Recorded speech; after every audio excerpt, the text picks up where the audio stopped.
Yes മക്കളെ, എന്തൊക്കെയാണ് വിശേഷം? സുഖമായിട്ടിരിക്കുന്നോ? അപ്പൊ എല്ലാവരും സുഖമായിട്ടിരിക്കുന്നു മിസ് അങ്ങ് വിശ്വസിക്കുകയാണ്. അപ്പൊ കുറച്ച് പേരൊക്കെ എക്സാമിന് വേണ്ടിയിട്ടൊക്കെ പഠിക്കാനൊക്കെ സ്റ്റാർട്ട് ചെയ്തിട്ടുണ്ട്. അപ്പോൾ നിങ്ങൾക്ക് വേണ്ടിയിട്ടാണ് ഞാൻ ഇന്ന് എത്തിയിരിക്കുന്നത്. അതായത് നമ്മുടെ ഗവൺമെന്റ് നിങ്ങളുടെ SLC ക്വസ്റ്റ്യൻ പേപ്പർ, അതായത് SLCക്ക് വേണ്ടിയിട്ട് ഒരു 3 സാമ്പിൾ ക്വസ്റ്റ്യൻ പേപ്പർ ഇറക്കിയിട്ടുണ്ട്. അപ്പോൾ ആ സെറ്റ് എ ഓൾറെഡി നമ്മൾ ഡിസ്കസ് ചെയ്താണ്. ഇനി സെറ്റ് ബി ആയിട്ടാണ് മിസ് എത്തിയിരിക്കുന്നത്. അപ്പോൾ മിസ് ടൈം ഒന്നും കളയുന്നില്ല, സാമ്പിൾ ക്വസ്റ്റ്യൻ പേപ്പർ ആണ് ഇന്ന് ഡിസ്കസ് ചെയ്യുന്നത് കേട്ടോ. അപ്പോൾ എല്ലാവരും ഒന്ന് നോട്ട് ചെയ്ത് വെച്ചേക്കാം. കാര്യം ഈ സാമ്പിൾ ക്വസ്റ്റ്യൻ പേപ്പറിൽ നിന്ന് മോഡൽ ക്വസ്റ്റ്യൻ പേപ്പറിൽ ക്വസ്റ്റ്യൻസ് വന്നിട്ടുണ്ട്. അപ്പോൾ ഇതിൽ നിന്ന് SLCക്കും വരാൻ സാധ്യത വളരെ വളരെ വളരെ കൂടുതലാണ്. അപ്പോൾ നമുക്ക് നേരെ ഡിസ്കസ് ചെയ്യാം കേട്ടോ. അപ്പോൾ ഫസ്റ്റത്തെ ക്വസ്റ്റ്യൻ പറയുന്നത് DNA ആയിട്ട് കുറച്ച് സ്റ്റേറ്റ്മെന്റ് കൊടുത്തിട്ടുണ്ട്. അതിനകത്ത് DNA ആയിട്ട് ബന്ധമില്ലാത്ത സ്റ്റേറ്റ്മെന്റ് ഏതെന്നാണ് ആദ്യത്തെ ക്വസ്റ്റ്യൻ ചോദിച്ചിരിക്കുന്നത്. Identify the statement which is not the characteristics of DNA, choose the correct option. അതായത് DNA ആയിട്ട് ബന്ധമില്ലാത്ത സ്റ്റേറ്റ്മെന്റ് ഏതാണെന്ന് സെലക്ട് ചെയ്യാനാണ് പറഞ്ഞിരിക്കുന്നത്. അപ്പോൾ ആദ്യത്തെ ഓപ്ഷൻ 2 strands are present, അതായത് DNA-ക്ക് 2 ഇടകളുണ്ട്. അത് ശരിയല്ലേടാ, അത് കറക്റ്റ് ആണ്. അടുത്തത് adenine, thymine, uracil and guanine are the nitrogen base. അതും കറക്റ്റ് ആണോ? അല്ല. കാരണം ഈ യുറാസിൻ എന്ന് പറയുന്ന സംഭവം എന്തിനാണ്? RNA-യിലാണ് നൈട്രജൻ ബേസ് ആയിട്ട് വരുന്നത്. DNA-യിൽ യുറാസിൻ ഇല്ല. അപ്പം അത് തെറ്റാണ് കേട്ടോ. ഇനി അടുത്ത മൂന്നാമത്തെ statement, the sugar deoxy ribose is present. അതും ശരിയാണ്. അപ്പം DNA-യുടെ ആയിട്ട് ബന്ധമുള്ളത് 1ഉം 3ഉം മാത്രമാണ് ബന്ധമുള്ളത്. ബന്ധമില്ലാത്തത് ഏതാണ്? സെക്കൻഡ് ഓപ്ഷൻ ആണ്. അപ്പോൾ ഇതിനകത്ത് C ആണ് വരുന്നത് കേട്ടോ. C സെക്കൻഡ് ഉള്ളി 2 മാത്രമാണ് DNA ആയിട്ട് ബന്ധമില്ലാതിരിക്കുന്നത്. ഓക്കെ, അപ്പോൾ ശ്രദ്ധിച്ച് നോക്കിയിട്ട് വേണം മക്കളെ ആൻസർ ചെയ്താനായിട്ട്. കൺഫ്യൂഷൻ ആക്കുന്ന രീതിയിലായിരിക്കും അവർ സ്റ്റേറ്റ്മെന്റ് കൊടുക്കുന്നത്. അപ്പോൾ നമ്മൾ കറക്റ്റായിട്ട് സമയം എടുത്ത് വായിച്ചിട്ട് ആൻസർ ചെയ്താൽ കേട്ടോ. അടുത്തത് മാച്ച് ദ ഫോളോവിങ് ആണ്. മിസ് കഴിഞ്ഞ വീഡിയോ പറഞ്ഞ പോലെ തന്നെ കഴിഞ്ഞ വർഷം വരെ എന്തായിരുന്നു? മാച്ച് ദ ഫോളോവിങ് 4 മാർക്ക് 3 മാർക്കൊക്കെ ആയിരുന്നു. പക്ഷേ അതെന്താണ് ഈ പ്രാവശ്യം തൊട്ട് 1 മാർക്കിലേക്ക് കുറഞ്ഞിട്ടുണ്ട്. അപ്പോൾ ഇത് കറക്റ്റായിട്ട് നിങ്ങൾ മാച്ച് ചെയ്തിട്ട് ഓപ്ഷൻ സെലക്ട് ചെയ്യണം. കാരണം ഓപ്ഷൻ ആണ് നമുക്ക് തരുന്നത്. അപ്പോൾ ഇതിനകത്ത് എന്തെങ്കിലുമൊക്കെ തെറ്റ് വന്നു കഴിഞ്ഞാൽ, ഏതെങ്കിലും ഒരെണ്ണത്തിൽ മിസ്റ്റേക്ക് വന്നാൽ നമ്മുടെ ഈ ഒരു 1 മാർക്കാണ് പോകുന്നത് കേട്ടോ. അപ്പോൾ ആൽഡോസ്റ്റിറോൺ എന്ന് പറയുന്നത് എന്താണ്? റെഗുലേറ്റ് ബ്ലഡ് പ്രഷർ, രക്തസമ്മർദ്ദം എന്ത് ചെയ്യുന്നുണ്ട്? ക്രമീകരിക്കുന്നുണ്ട്. ഇനി ആൻഡ്രോജൻ എന്താണ്? കൺട്രോൾ സെക്ഷൽ ഡെവലപ്മെന്റ്സ് അല്ലേ? അതെ, ലൈംഗിക വളർച്ചയെ നിയന്ത്രിക്കുന്നു. ഇനി കോർട്ടിസോൾ എന്താണ്? സപ്രസ് ഇമ്മ്യൂൺ റെസ്പോൺസ്, പ്രതിരോധ പ്രവർത്തനങ്ങൾ എന്ത് ചെയ്യുന്നുണ്ട്? മന്ദീഭവിപ്പിക്കുന്നുണ്ട്, അല്ലെങ്കിൽ സപ്രസ് ചെയ്യുന്നുണ്ട്. അപ്പോൾ ഇങ്ങനെ ഒരു ക്വസ്റ്റ്യൻ ആണ്. നിങ്ങൾ ഓരോ ലെറ്റേഴ്സിന് നേരെയുള്ളത് എടുത്ത് എഴുതണം. P എന്ന് പറയുന്നത് എന്താണ്? 3 ആണ്. യെസ്, അപ്പോൾ 3. P എന്ന് പറയുന്നത് എന്താണ്? 3 ആണ്. അടുത്ത Q എന്ന് പറയുന്നത് എന്താണ്? Q നമുക്ക് വന്നിരിക്കുന്നത് സെക്കൻഡ് 1 ആണ്. Q1 ആണ്. ഇനി R എന്ന് പറയുന്നത് എന്താണ്? R എന്ന് പറയുന്നത് 2 ആണ്. ഇങ്ങനെയാണ് വന്നിരിക്കുന്നത്. പിന്നെ അത് P1 ആയിട്ടുള്ളത് ഏതാണെന്ന് നോക്കാം. P ഏതായിരുന്നു? 3 ആണ്. P3 ആയിട്ടുള്ള B ആണ് കേട്ടോ. B ആണ്. അപ്പോൾ കറക്റ്റ് ആൻസർ. അപ്പോൾ ആദ്യം വരച്ചു നോക്കുക, എന്നിട്ട് അതിൻ്റെ ലെറ്റേഴ്സ് കറക്റ്റ് ആയിട്ടുള്ളത് എടുത്ത് എഴുതുക. എന്നിട്ട് വേണം നിങ്ങൾ ഓപ്ഷനിൽ സെലക്ട് ചെയ്യാൻ. അതല്ലെങ്കിൽ നമുക്ക് മാറിപ്പോകാനുള്ള സാധ്യത വളരെ കൂടുതലാണ്. ഇനി അടുത്ത ക്വസ്റ്റ്യൻ വന്നിട്ടുണ്ട്. 2 സ്റ്റേറ്റ്മെന്റ് കൊടുത്തിട്ടുണ്ട്. ആ സ്റ്റേറ്റ്മെന്റ് ശരിയാണോ തെറ്റാണോ എന്നൊക്കെ ചോദിച്ചിരിക്കുന്നത്. അപ്പോൾ ആദ്യത്തെ സ്റ്റേറ്റ്മെന്റ് ഇതാണ്, chemoreceptors to help to sense taste. അതായത് കീമോ റിസപ്റ്റേഴ്സ് എന്ത് ചെയ്യുന്നുണ്ട്? ടേസ്റ്റ് സെൻസ് ചെയ്യാൻ സഹായിക്കുന്നുണ്ട്, അല്ലെങ്കിൽ രുചി അറിയാനായിട്ട് രാസഗ്രാഹികൾ സഹായിക്കുന്നുണ്ട്. അത് കറക്റ്റ് അല്ല, അത് കറക്റ്റ് ആയിട്ടുള്ള ഒരു സ്റ്റേറ്റ്മെന്റ് ആണ്. ഇനി അതിന്റെ റീസൺ കൊടുത്തിരിക്കുന്നത്, chemoreceptors are found in the mucus membrane of the nose. അത് തെറ്റല്ലേടാ. കാരണം നമ്മൾ രുചി അറിയുന്ന മൂക്കിൽ കൂടി അല്ലല്ലോ, നോസിലാണെന്നാണ് പറയുന്നത്. നോസിലെ ആ മ്യൂക്കസ് മെംബ്രെയിൻ, രാസഗ്രാഹികൾ മൂക്കിലെ ശ്ലേഷ്മ സ്തരത്തിലാണ് കാണപ്പെടുന്നത്. തെറ്റാണ്. നാക്കിലാണ് കാണപ്പെടുന്നത് കീമോ റിസപ്റ്റേഴ്സ്, അതല്ലാതെ മൂക്കിലല്ല. അപ്പം ഇത് തെറ്റാണ്. അപ്പം സ്റ്റേറ്റ്മെന്റ് ശരിയാണ്, റീസൺ തെറ്റാണെന്നാണ്. അപ്പോൾ അതിനകത്ത് ഏതാണ് കറക്റ്റ് ആയിട്ട് വരുന്നത്? C വരും അല്ലേടാ? അതെ. Statement is correct but reason is incorrect. പ്രസ്താവന ശരിയാണ്, പക്ഷേ കാരണം തെറ്റാണ്. അപ്പോൾ ഇങ്ങനെ കറക്റ്റായിട്ട് ആലോചിച്ച് നോക്കിയിട്ട് വേണോട്ടെ ഇതുപോലുള്ള സ്റ്റേറ്റ്മെന്റിന്റെ ആൻസേഴ്സ് ഒക്കെ ചൂസ് ചെയ്യാനായിട്ട്. ഇനി അടുത്തത്, some physiological changes that occur during the emergency situation are given below. അതായത് എമർജൻസി സിറ്റുവേഷനിൽ സംഭവിക്കുന്ന നമ്മുടെ ബോഡിയിൽ വരുന്ന മാറ്റങ്ങൾ താഴെ കൊടുത്തിട്ടുണ്ട്. അതിനകത്ത് സിമ്പത്തറ്റിക് വ്യവസ്ഥയിൽ വരുന്ന കാര്യങ്ങൾ സെലക്ട് ചെയ്യാനാണ് പറയുന്നത്. അതായത് സിമ്പത്തറ്റിക് വ്യവസ്ഥ അഥവാ സിമ്പത്തറ്റിക് സിസ്റ്റം ത്തിൽ പ്രവർത്തിക്കുക എന്ന് വെച്ചാൽ, നമ്മൾ ടെൻഷൻ അടിച്ചിരിക്കുന്ന സമയത്ത്, അല്ലെങ്കിൽ പട്ടി ഓടിച്ചിരുന്ന സമയത്ത് നമ്മുടെ ബോഡിയിൽ ഉണ്ടാകുന്ന ചേഞ്ചസ് ഏതൊക്കെയാണ് ഇതിൽ നിന്ന് എടുത്തെഴുതാനാണ് പറയുന്നത്. ആദ്യം പറഞ്ഞ സ്ലോ ഡൗൺ പെരിസ്റ്റാൾസിസ് കറക്റ്റ് ആണ്. നമ്മുടെ ഈ പറയുന്ന ഇവിടത്തുള്ള മൂവ്മെന്റ്, അതുപോലെ തന്നെ നമ്മുടെ സ്മോൾ ഇൻഡസ്ട്രിയിലൊക്കെ എന്താണ് ദഹനം നടക്കുന്നതിന്റെ ഭാഗമായിട്ട് സ്മോൾ ഇൻഡസ്ട്രൈൽ വർക്ക് ചെയ്യുന്നുണ്ട്. പക്ഷേ ഇങ്ങനത്തെ എമർജൻസി സിറ്റുവേഷൻ വരുമ്പോൾ ആ പെരിസ്റ്റാൾസിസ് എന്ത് ചെയ്യുന്നുണ്ട്? സ്ലോ ഡൗൺ ചെയ്യുന്നുണ്ട്, ഡൈജഷൻ സ്ലോ ഡൗൺ ചെയ്യുന്നുണ്ട്. അപ്പോൾ അത് കറക്റ്റ് ആണ്, സിമ്പത്തറ്റിക് സിസ്റ്റത്തിൽ വരുന്നുണ്ട്. രണ്ടാമത്, ഇൻക്രീസ് പ്രൊഡക്ഷൻ ഓഫ് സലൈവ, ഉമിനീരിന്റെ ഉൽപ്പാദനം കൂടുന്നു. ആണോ? ടെൻഷൻ എടുക്കുന്ന സമയത്ത് നമുക്ക് ഉമിനീരിന്റെ ഉൽപ്പാദനം കൂടുകയാണോ ചെയ്യുന്നത്? അല്ലല്ലോ, തുപ്പലം പറ്റി തൊണ്ട വരണ്ടല്ലേ ഇരിക്കാറ്. അപ്പോൾ തെറ്റാണ് കേട്ടോ, അത് തെറ്റാണ്. ഡിക്രീസ് ഹാർട്ട് ബീറ്റ് ആണോ? ടെൻഷൻ വരുമ്പോൾ നമ്മുടെ ഹൃദയത്തിന്റെ സ്പന്ദനം, അല്ലെങ്കിൽ എന്താണ് ഹൃദയത്തിന്റെ ഇടിക്കുന്ന നിരക്ക് കുറയാറുണ്ടാടാ? ഇല്ല, ഭയങ്കരമായിട്ട് ടപ് ടപ് ടപ് എന്ന് പറഞ്ഞിട്ട് നമ്മുടെ ചെവിയിൽ വരെ കേൾക്കുന്ന രീതിയിലുള്ള ഹാർട്ട് ബീറ്റ് ആയിരിക്കും വരുന്നത്. അപ്പോൾ അതും തെറ്റാണ്. ഒന്നാമത്തെ മാത്രം ഇപ്പോൾ ശരിയായിട്ടുള്ളൂ. ഇനി നമുക്ക് നാലാമത്തെ നോക്കാം. ഡിക്രീസ് പ്രൊഡക്ഷൻ ഓഫ് സലൈവ, ഉമിനീരിന്റെ ഉൽപ്പാദനം കുറയുന്നത്. ഇത് ശരിയാണ്. ടെൻഷൻ വരുന്ന സമയത്ത് നമ്മുടെ വായിൽ എന്താണ് വെള്ളമില്ലാത്തൊരു കണ്ടീഷൻ ആയിരിക്കും. അപ്പോൾ 1ഉം 4ഉമാണ് കറക്റ്റ് ആയിട്ടുള്ളത്. പിന്നെ ബാക്കി എന്താണ് 2ഉം 3ഉം തെറ്റാണ്. അപ്പോൾ ഈ ഡി ആണ് വരുന്നത് കേട്ടോ. 1ഉം 4ഉം എന്താണ് കറക്റ്റാണ്, പക്ഷേ 2ഉം 3ഉം തെറ്റാകുന്നു. അപ്പോൾ ഇത് കറക്റ്റായിട്ട് ഇങ്ങനെ വരച്ച് നോക്കിയിട്ടൊക്കെ വേണം എന്ത് ചെയ്യാൻ, ആൻസർ സെലക്ട് ചെയ്യാൻ കേട്ടോ. ഇനി അടുത്ത ക്വസ്റ്റ്യൻ വന്നിരിക്കുന്നത് നമ്മുടെ ക്രോസ് ആണ് കേട്ടോ. അതായത് ഫസ്റ്റ് ചാപ്റ്ററിലാണ് എന്തായാലും വരുന്ന ക്വസ്റ്റ്യൻ ആണ്. ഇതിൽ നിന്ന് എന്തായാലും ക്വസ്റ്റ്യൻ ഇല്ലാതിരിക്കില്ല കേട്ടോ. കാരണം എനിക്ക് തോന്നുന്നു അത്യാവശ്യം 6-7 മാർക്ക് ഈ ചാപ്റ്ററിൽ നിന്നുണ്ട്. അപ്പോൾ എന്തായാലും നിങ്ങളുടെ ക്വസ്റ്റ്യൻ പേപ്പർ തുറന്ന ഒരു പ്രോബ്ലം 2 പ്രോബ്ലം ഉറപ്പുള്ള കാര്യമാണ്. അപ്പോൾ നിങ്ങൾ എന്തായാലും ആ പ്രോബ്ലം നന്നായി ചെയ്ത് പഠിക്കുന്ന കുട്ടികളാണെന്നുണ്ടെങ്കിൽ, ഇപ്പോൾ പഠിച്ചുകൊണ്ടിരിക്കുകയാണെന്നുണ്ടെങ്കിൽ നിങ്ങൾ ഈ പറയുന്ന പ്രോബ്ലംസ് കുറേ ഇരുന്ന് ചെയ്തോ. കാരണം നിങ്ങൾക്ക് നല്ലതായിരിക്കും. എന്തായാലും ആ പ്രോബ്ലംസിൽ നിന്ന് ഒരാളും മാർക്ക് കളയാൻ പാടില്ല കേട്ടോ. അപ്പോൾ പറഞ്ഞിരിക്കുന്നത് ചുവന്ന പൂക്കളുള്ള ചെടിയും അതുപോലെ വെളുത്ത പൂക്കളുള്ള ചെടിയും തമ്മിൽ എന്ത് ചെയ്യുക, ക്രോസ് ചെയ്യാനാണ് പറഞ്ഞിരിക്കുന്നത്. എന്നിട്ട് അതിൻ്റെ ചോദ്യങ്ങൾക്ക് ഉത്തരം എഴുതാനാണ്. അപ്പോൾ ഇതാണ് ആ ക്വസ്റ്റ്യനിൽ വന്നിരിക്കുന്നത്. നമ്മൾ ചുവന്ന പൂക്കളിനെ നമ്മൾ ക്യാപിറ്റൽ ആർ എന്ന് എടുക്കുന്നു, വൈറ്റ് ഫ്ലവറിനെ സ്മോൾ ആർ എന്ന് എടുക്കുന്നു. ഓക്കെ അല്ലേ? ഇതിൽ നിന്ന് താഴെ ആർ എന്ന് പറയുന്ന ഗ്യാമറ്റ് നിലത്തേക്ക് എഴുതി, ഇതും എഴുതി. അപ്പോൾ F1 ജനറേഷൻ ഫസ്റ്റത്തെ ക്വസ്റ്റ്യൻ അതാണ്. Write the genotype and phenotype of F1 generation എന്താണ്? ക്യാപിറ്റൽ ആർ സ്മോൾ ആർ എന്നതാണ് എന്താ അതിൻ്റെ ജീനോടൈപ്പ് ആയിട്ട് പറയുന്നത്. പിന്നെ ഫിനോടൈപ്പ് എന്ന് പറയുന്നത് റെഡ് ഫ്ലവർ ആണ് അതിൻ്റെ ഫിനോടൈപ്പ് ആയിട്ട് വരുന്നത്. ഓക്കെ ആയില്ലേടാ? അതായത് ഫിനോടൈപ്പ് എന്ന് വെച്ചാൽ അതിൻ്റെ ക്യാരക്ടർ എടുത്ത് ചെയ്താൽ, ജീനോടൈപ്പ് എന്ന് വെച്ചാൽ അതിൻ്റെ ലെറ്റർ ഏതാണോ ആ സംഭവം എടുത്ത് അങ്ങോട്ട് ചെയ്താൽ. അപ്പോൾ ഇതിൻ്റെ F1 ജനറേഷൻ എന്ന് പറഞ്ഞാൽ ക്യാപിറ്റൽ ആറും സ്മോൾ ആർ ആണ്. ഓക്കെ ആണല്ലോ? അതിൻ്റെ ഫിനോടൈപ്പ് എന്ന് പറയുന്നത് എന്താണ്? റെഡ് ഫ്ലവർ ആണ്. ഇനി അടുത്ത ക്വസ്റ്റ്യൻ, F1 ജനറേഷനെ നമ്മൾ ഈ പറയുന്ന വെളുത്ത ഫ്ലവർ ആയിട്ട് ക്രോസ് ചെയ്യാനാണ് പറയുന്നത്. ഓക്കെ, അതായത് illustrate the cross between F1 plant and parent plant that produce A white flower. അതായത് ഈ പറയുന്ന ഈ F1 ജനറേഷനെ ഇതുമായിട്ട് ക്രോസ് ചെയ്യാൻ, അതായത് ഇതിൻ്റെ അടുത്ത F2 ജനറേഷൻ ഇതാണല്ല പറഞ്ഞിരിക്കുന്നത്, മറിച്ച് ഇതിനെ ആ വൈറ്റ് ഫ്ലവർ ആയിട്ട് ഒന്ന് ക്രോസ് ചെയ്യാനായിട്ട്. അപ്പോൾ അതെങ്ങനെയായിരിക്കും? ക്യാപിറ്റൽ ആർ സ്മോൾ ആർ എന്നതാണ് F1 ജനറേഷൻ എന്ന് പറയുന്നത് അല്ലേ? ഇനി ആദ്യത്തെ ഇതായിട്ടാണ് വൈറ്റ് ഫ്ലവർ എന്ന് പറയുന്നത് എന്താണ്? സ്മോൾ ആർ ആണ്. ഓക്കെ, അപ്പോൾ ഇത് താഴേക്ക് വരുമ്പോൾ ക്യാപിറ്റൽ ആർ സ്മോൾ ആർ തന്നെയാണ് വരുന്നത്. ഇവിടെ താഴത്ത് വരുമ്പോൾ 2 ആർ ഉള്ളതുകൊണ്ട് 1 ആർ ഉള്ളൂ, ഒരു സ്മോൾ ആർ ആണ്. ഇത് ക്രോസ് ചെയ്യുമ്പോൾ ക്യാപിറ്റൽ ആർ സ്മോൾ ആർ ഇത് രണ്ടുമാണ് ആ ഇതിൻ്റെ ക്രോസിൽ കിട്ടുന്നത് കേട്ടോ. ഇങ്ങനെയാണ് എഴുതുന്നത്. ചിലപ്പോൾ ഇങ്ങനെ ഒരു ക്വസ്റ്റ്യൻ കാണാം കേട്ടോ. അതായത് താഴത്തെ F1 ജനറേഷൻ മുകളിലെ റെസസീവ് ആയിട്ട് കിടക്കുന്ന ഏറ്റവും ആ ഹൈഡ് ചെയ്ത് കിടക്കുന്ന ആ ക്യാരക്ടറുമായിട്ട് ചിലപ്പോൾ ക്രോസ് ചെയ്യാനായിട്ട് ക്വസ്റ്റ്യൻ കാണാറുണ്ട്. അപ്പോൾ കറക്റ്റായിട്ട് ചെയ്യുക. ഓക്കെ അല്ലേടാ? സെറ്റ് അല്ലേ? അപ്പോൾ ഇങ്ങനത്തെ ക്വസ്റ്റ്യൻ കാണാം. അപ്പോൾ ഇതാണ് അതിൻ്റെ ആൻസർ ആയിട്ട് വരുന്നത് കേട്ടോ. ഇനി അടുത്തത് അതാണ് ചോദിച്ചത്. അടുത്ത ക്വസ്റ്റ്യൻ കേട്ടോ. അടുത്ത ഒരു പ്രോബ്ലം ആണ്. When A toll plant producing round seed was cross with a dwarf plant and producing wrinkled seed and genotype of the first generation obtained was capital T small T capital R small R എന്നാണ് കൊടുത്തിരിക്കുന്നത്. അതായത് ഉയരം കൂടിയ ചെടിയും ഉരുണ്ട വിത്തുകളും അതുപോലെ തന്നെ ഉയരം കുറഞ്ഞതും അതുപോലെ ചുളുങ്ങിയ വിത്തുകളുമായിട്ടുള്ള ചെടികളെ തമ്മിൽ ക്രോസ് ചെയ്ത് കഴിഞ്ഞപ്പോൾ F1 ജനറേഷൻ എന്ന് പറയുന്നത് ഇത് കിട്ടി.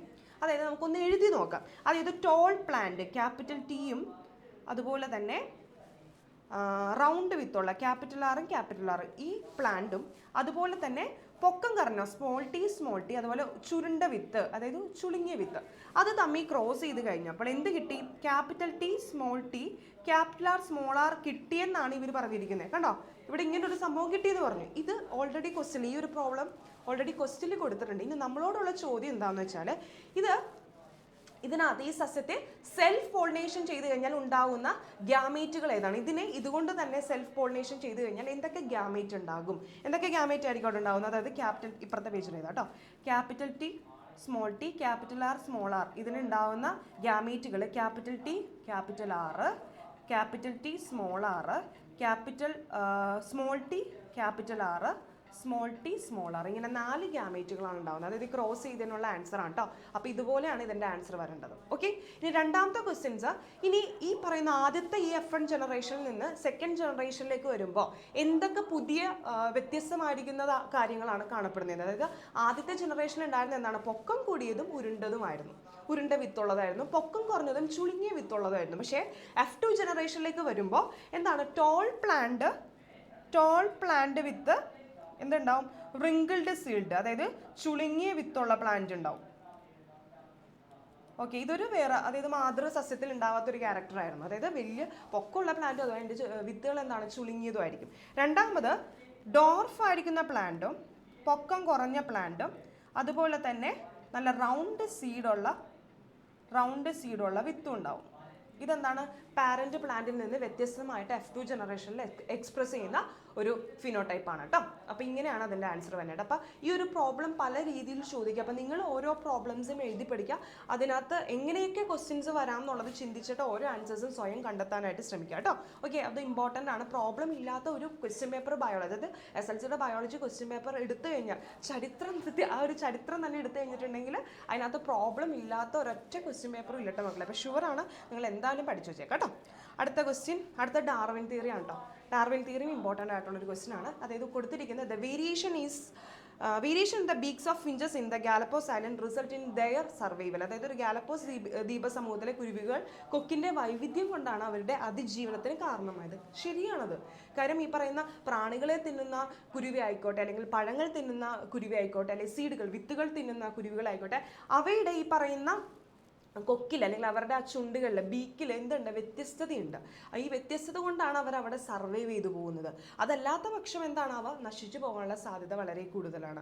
അതായത് ഒരു ഐലൻഡ് എടുത്തു കഴിഞ്ഞാൽ അവിടെ പ്രാണികളേ ഉള്ളൂ. ആ പ്രാണികളെ കുത്തി തിന്നുന്ന രീതിയിൽ അവരുടെ ബീക്ക് അല്ലെങ്കിൽ അവരുടെ ചുണ്ട് മാറിയില്ല എന്നുണ്ടെങ്കിൽ അവരെന്ത് ചെയ്യുന്നുണ്ട്, അവർ നശിച്ചു പോകുന്നുണ്ട്. ഓക്കെ, ആ ബീക്ക് മാറിയ ആൾക്കാർക്ക് മാത്രമാണ് അത് ഭക്ഷണമായിട്ട് എടുക്കുകയും അവർക്ക് അത് അവിടെ സർവൈവ് ചെയ്യാൻ പറ്റുകയും ചെയ്യുള്ളൂ. ഓക്കെ, അപ്പോൾ അത് കറക്റ്റാണ്. കാര്യം ഇവരുടെ ഈ കൊക്കിൻ്റെ വൈവിധ്യമാണ്. കാര്യം കൊക്ക് കൊണ്ടാണല്ലോ ഒരു ഭക്ഷണം കഴിക്കാനായിട്ട് ഉപയോഗിക്കുന്ന ഒരു ഉപാധി എന്ന് പറയുന്ന അവരുടെ ചുണ്ടുകളാണ്. അപ്പം അതിലുണ്ടായിരുന്ന വൈവിധ്യം കൊണ്ടാണ്, അത് പ്രകൃതിയുമായിട്ട് ചേർന്ന് അതിൻ്റെ ആ സ്ഥലവുമായിട്ട് പൊരുത്തപ്പെടുന്ന രീതിയിൽ അതിൻ്റെ സ്ട്രക്ചറിൽ മാറ്റം വന്നു, അതിൻ്റെ വലിപ്പത്തിൽ മാറ്റം വന്നു, ഷേപ്പിൽ മാറ്റം വന്നതുകൊണ്ടാണ് അത് അതിജീവിച്ച് അത് അടുത്ത തലമുറയിലേക്ക് കൈമാറി അത് പിന്നീട് അങ്ങനത്തെ തലമുറകൾ ഉണ്ടാവാനുള്ള റീസൺ ആയിട്ട് വന്നിട്ട് അതാണ് ആൻസർ. ഇടത്തരം വലിപ്പമുള്ള വിത്തുകൾ കഴിക്കുന്ന കുരുവികളായിക്കോട്ടെ, വലിയ വിത്തുകൾ കഴിക്കുന്ന കുരുവികൾ ആയിക്കോട്ടെ, പ്രാണികളെ തിന്നുന്ന കുരുവികളെല്ലാം എന്താണ്, അവരുടെ ബീക്കുകൾ എന്താണ്, വ്യത്യസ്തമാണ്. അവരുടെ ചുണ്ടുകൾ വ്യത്യസ്തമാണ്. അതെന്ത് ചെയ്യുന്നുണ്ടോ, ഈ കൊക്കുകളാണ് അവരുടെ ഭക്ഷണ സമ്പാദനത്തിനായിട്ടുള്ള പ്രധാന ഉപാധി എന്ന് പറയുന്നത്. അവർ അത് വെച്ചിട്ടാണ് ഭക്ഷണം കറക്റ്റായിട്ട് കഴിക്കുന്നത്. ഈ പരിസ്ഥിതിയിലെ ഭക്ഷ്യസ്രോതസ്സുകളുടെ ലഭ്യതയ്ക്കനുസരിച്ച് അനുയോജ്യമായ രീതിയിൽ ആകൃതിയിലോ അല്ലെങ്കിൽ വലിപ്പമോ ഉള്ള കൊക്കുള്ള കുരുവികൾക്ക് മാത്രമാണ് അതിജീവിക്കുകയും അതെന്ത് ചെയ്യുന്നുണ്ട്, അടുത്ത തലമുറയിലേക്ക് കൈമാറി പോവുകയും ചെയ്യുന്നുണ്ട്.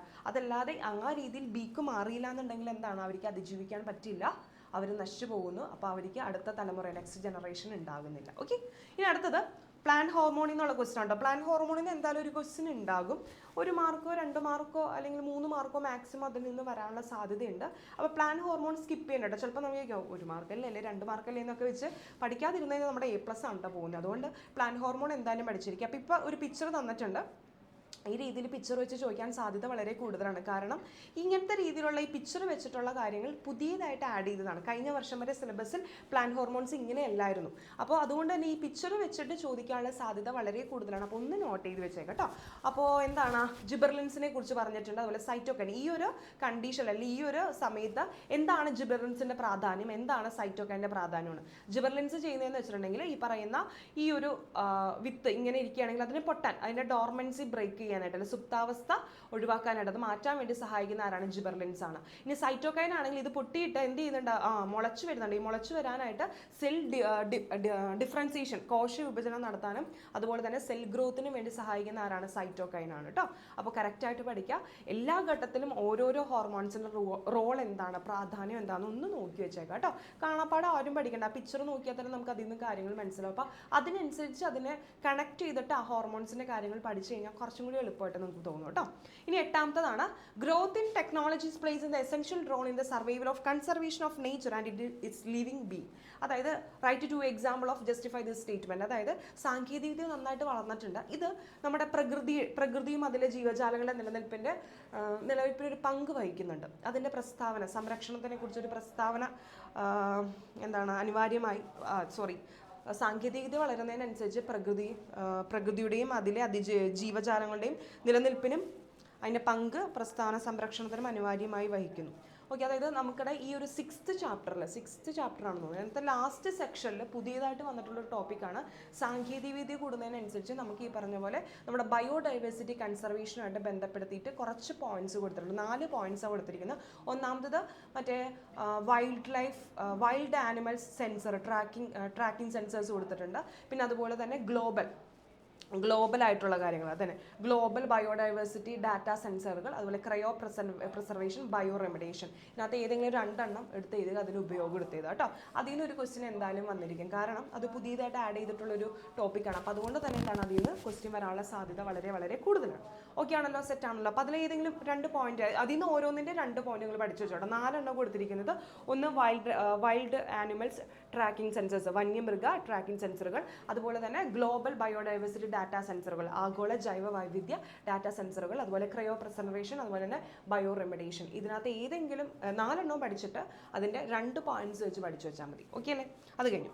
ഇനി ഒരാളുടെ എന്താണ് എന്ന് പറയുന്നത് എ ബി ബ്ലഡ് ഗ്രൂപ്പിനെ കുറിച്ചിട്ടാണ് പറയുന്നത്. അതായത് രക്തത്തിൽ എ ബി ബ്ലഡ് ഗ്രൂപ്പുകാർക്ക് രക്തത്തിൽ ആൻറ്റിബോഡി ഇല്ലാത്തതുകൊണ്ട് തന്നെ അവർക്ക് എല്ലാ രക്തവും സ്വീകരിക്കാമെന്ന് പറയുന്നത്. ഈ പ്രസ്താവനയോട് നിങ്ങൾ യോജിക്കുന്നുണ്ടോ എന്ന് ചോദിക്കുന്നത്. യോജിക്കുന്നുണ്ട്, എഗ്രി ചെയ്യുന്നുണ്ട്. കാരണം ഈ പറയുന്ന എ ബി ബ്ലഡ് ഗ്രൂപ്പിൽ ആൻറ്റിബോഡി ഇല്ലാത്തതുകൊണ്ട് തന്നെ നമ്മൾക്ക് സ്വീകരിക്കുന്ന ആളുടെ, അതായത് ആ ആളുടെ ബ്ലഡിലെ ആൻറ്റിജനും ആൻറ്റിബോഡിയും തമ്മിൽ എന്ത് ചെയ്യുന്നില്ല, പരസ്പരം പ്രവർത്തിച്ച് രക്തക്കട്ട ഉണ്ടാകുന്നില്ല. അതുകൊണ്ട് തന്നെ എന്താണ് ഇവർക്ക് എല്ലാ ബ്ലഡ് ഗ്രൂപ്പിൽ നിന്നിട്ട് നമുക്ക് ബ്ലഡ് സ്വീകരിക്കാനായിട്ട് പറ്റും. കാരണം ഇവർക്ക് ആൻറ്റിബോഡി ഇല്ല. ആൻറ്റിബോഡി ഇല്ലാത്തതുകൊണ്ട് തന്നെ ഈ പറയുന്ന സ്വീകരിക്കുന്ന ആളുടെ രക്തത്തിലെ ആൻറ്റിബോഡി ആയിട്ട് പ്രതിപ്രവർത്തിച്ചിട്ട് രക്തക്കട്ട ഫോം ആകില്ല. അതുകൊണ്ട് എല്ലാ ബ്ലഡ് ഗ്രൂപ്പും ഇവർക്ക് സ്വീകരിക്കാനായിട്ട് പറ്റും.